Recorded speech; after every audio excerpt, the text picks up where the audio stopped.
সবাইকে ডিজিটাল আলো বাংলা চ্যানেলের পক্ষ থেকে শুভকামনা জানিয়ে আজকের ভিডিও শুরু করছি। এসআইআর নিয়ে নির্বাচন কমিশন ঘোষণা করলো 16 দফা গাইডলাইন।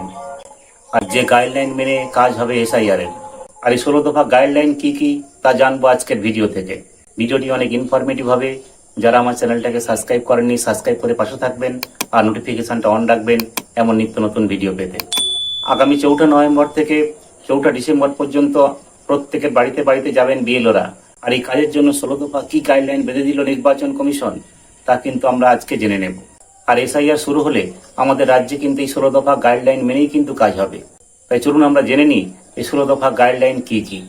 এসআইআর কিভাবে হবে আর তার জন্য চলে আসলো 16 দফা গাইডলাইন। আর এই 16 দফা গাইডলাইন জারি করলো ভারতীয় নির্বাচন কমিশন।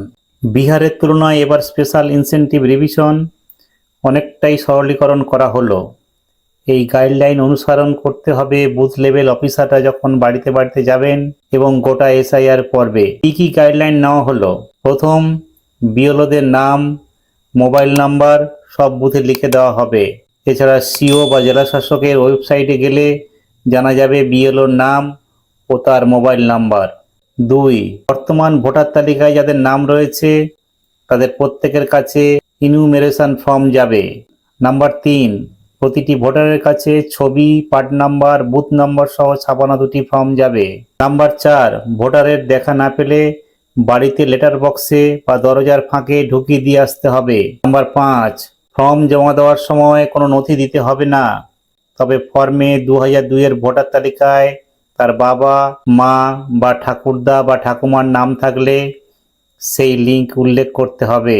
নাম্বার 6, এই লিঙ্ক বিএলও তার নির্বাচন কমিশনের দেওয়া মোবাইল অ্যাপের মাধ্যমে দেখে নিতে পারবেন। ভোটারের এপিক নাম্বার দিয়ে যা পাওয়া যাবে। নম্বর 7, প্রতিটি এনিউমারেশন ফর্মে লেখা রয়েছে আবেদনকারীর সমস্ত তথ্য যাচাই করে নিয়েছি। আর তার নিচে ফর্ম জমা নেওয়ার সময় বিএলওকেই স্বাক্ষর করতে হবে। মোট 2টি ফর্ম দেওয়া হবে ভোটারদের, যার মধ্যে একটি ফর্ম বিএলও তার কাছে জমা নিয়ে নেবেন। আরেকটি ফর্ম তিনি যে জমা দিচ্ছেন সেটা রিসিভ করে ভোটার তার কাছে রেখে দেবেন। যে ফর্মটি ভোটার তার কাছে রেখে দেবেন সেটিতেও বুথ লেভেল অফিসার সই করা থাকবে। নাম্বার 8, বিএলওকে একাধিকবার ইনিউমারেশন ফর্ম জমা নেওয়ার জন্য আবেদনকারীর বাড়িতে যাবেন। আবেদনকারী মনে করলে সরাসরি ইউআর অফিসে গিয়ে ফর্ম জমা দিতে পারেন। জমা দেওয়ার সময় আবেদনকারী রিসিপ্ট কপি হিসেবে দ্বিতীয় ফর্মটি বিএলওকে দিয়ে স্বাক্ষর করিয়ে নেবেন। নাম্বার 9, কোনো ভোটার বাইরে থাকলে 4 নভেম্বরের পর থেকে 4 ডিসেম্বরের মধ্যে সরাসরি পশ্চিমবঙ্গ সিও ওয়েবসাইটে গিয়ে তার ইনুমারেশন ফর্ম পূরণ করতে পারবেন।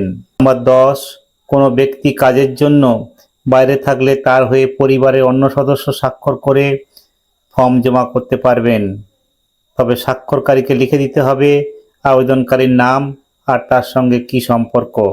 নাম্বার 11, ইনিউমারেশন ফর্ম জমা দিলেই খসড়া ভোটার তালিকায় নাম উঠবে, জমা না দিলে ভোটার তালিকায় নাম ওঠার সুযোগ নেই। নাম্বার 12, যারা ফর্ম নিয়ে জমা দিচ্ছেন না তাদের কাছ থেকে ফর্ম পূরণ করে নিয়ে আসার জন্য বিএলওরা একাধিকবার যাবেন। তারপরও না পেলে বিএলওদের কাছে তা সংগ্রহে সাহায্য করার জন্য আবেদন জানানো হবে। তারপরও জমা না পড়লে প্রয়োজনে ইআরও এলাকায় ক্যাম্প করবে। স্থানীয়ভাবে প্রচার করা হবে কার কার ফর্ম জমা হয়নি, কারা কারা ফর্ম জমা দেননি। নাম্বার 13, যাদের 2002 এর ভোটার তালিকায় কোনো লিঙ্ক পাওয়া যায়নি তাদের ইআরও বা এইআরও শুনানিতে ডাকবেন। 7 দিন সময় দেওয়া হবে। শুনানিতে সব নথি নিয়ে হাজির হতে হবে। নাম্বার 14, খসড়া তালিকা প্রকাশের পর দাবি ও আপত্তি শোনার জন্য 54 দিন সময় থাকবে, আর যার ভিত্তিতে শুনানি হবে। নাম্বার 15, 7 ফেব্রুয়ারির ভোটার তালিকা প্রকাশের পর যদি দেখা যায় কারোর নাম ভোটার তালিকায় ওঠেনি তখন সে সরাসরি জেলা শাসকের কাছে আবেদন জানাতে পারেন।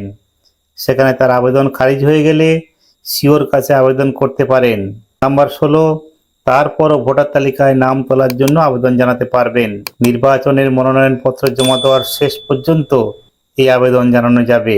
এই ছিল আজকের নির্বাচন কমিশনের 16 দফা গাইডলাইন।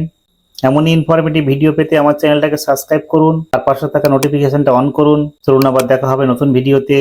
ততক্ষণ ভালো থাকবেন, সুন্দর থাকবেন।